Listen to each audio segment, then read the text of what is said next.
భక్తులు మనకు కనబడుతూ ఉంటారు. మొదట భక్తుడి జీవితం మనం బాగా పరిశీలిస్తూ ఉంటే, ఏ దేవుణ్ణైతే నమ్ముకున్నాడో ఆ దేవుడి గురించి ధైర్యంగా లోకంలో ఒప్పుకుంటూ ఉంటారు. రెండవ భక్తులు కూడా ఉంటారు. వీరు లోపలే దేవుణ్ణి నమ్మేవారుగా ఉంటారు తప్ప సమాజంలో నేను దేవుణ్ణి నమ్ముకున్నాను అని చెప్పలేని పిరికి భక్తులు. దేవుడి స్తోత్రం. యేసయ్యను బట్టి నా జీవితం మార్చమని మనసులో దేవుడికి ప్రార్థన చేస్తూ ఉంటారు. బాధలు కష్టాలు కుటుంబాలు వెంటాడుతూ ఉంటే ఆ బాధలు తీర్చమని కూడా మనసులో ప్రభుని అడుగుతూ ఉంటారు. కానీ సమాజంలో నీ దేవుణ్ణి నమ్ముకున్నాను చెప్పుకోలేని భక్తులు మరొకరు. దేవుడి స్తోత్రం. ఏ భక్తుడిగా ఉంటే నీ జీవితం బాగుంటుందో ఆలోచన చేయాలా. నీ కష్టాన్ని బట్టి మనసులో యేసు ప్రభుని కోరుకున్నావు, కానీ సమాజంలో దేవుడు నమ్ముకోవడం ఎందుకు భయపడి ఆలోచన చేయి. ఒక్కసారి బైబిల్ గ్రంథంలో దేవుడు వాక్యం చూద్దాం. అయితే చుట్టాల ముందు, బంధువుల ముందు, స్నేహితుల ముందు, లోకం ముందు యేసు నా దేవుడు అని చెప్పగలిగిన స్థాయిలో ఉంటాడో వాడికి దేవుడు చెప్తున్న మాట, పరలోక నా తండ్రి ఎదుట వాడిని ఒప్పుకుంటాను.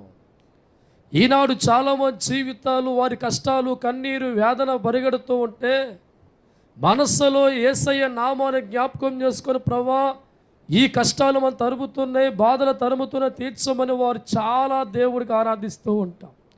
కానీ వీరెక్కడ కూడా బయట మీ యేసయ్య నమ్ముకుని చెప్పుకొని నామోస్గా ఫీల్ అయ్యే వ్యక్తులేలో.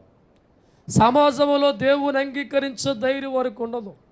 చుట్టాల మధ్య, బంధువుల మధ్య ప్రభువు నమ్ముకున్నాను అని చెప్పుకునే ధైర్యం వారికి ఉండదు. కానీ వారు మనసులో మట్టిగా దేవుని వారి కుటుంబాలు బాగు చేయమని అడుగుతూ ఉంటారు.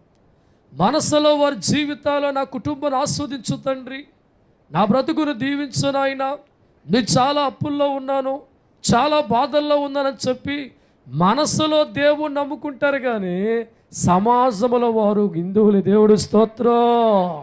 హల్లెలూయా. ఎవడైతే యేసుక్రీస్తును ధైర్యం ఈ లోకన దేవుడు చెప్పుకునే స్థాయికి ఉంటాడో వాడి మాత్రమే దేవుడి చేత ఆస్వాదించబడుతూ ఉంటాం. వాడి కోసం దేవుడు నిలబడే స్థాయికి మారుతూ ఉంటాం.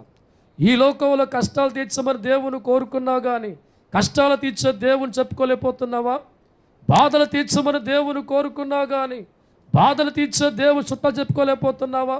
నువ్వు రోగంతో ఏడుతూ ఉంటే, జబ్బులతో ఏడుతూ ఉంటే, అప్పులతో ఏడుతూ ఉంటే జబ్బులు తీర్చమని మనసులో కోరుకుని ఆరాధించావు తప్ప చుట్టాల మధ్య, బంధువుల మధ్య ఆ దేవుని ఒప్పుకోవాలంటే మనకేమవుతుందంట?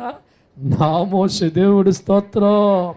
ఎందరో ఇటువంటి వారి జీవిత లోకంలో ఉన్నాయండి. ఎన్నో కష్టాలు వారి కుటుంబంలో ఉంటే అంతరాత్మ క్రైస్తవులుగా వారు ఉంటారు, కానీ ఎక్కడ చుట్టాల ముందు, బంధువుల ముందు ప్రభువుని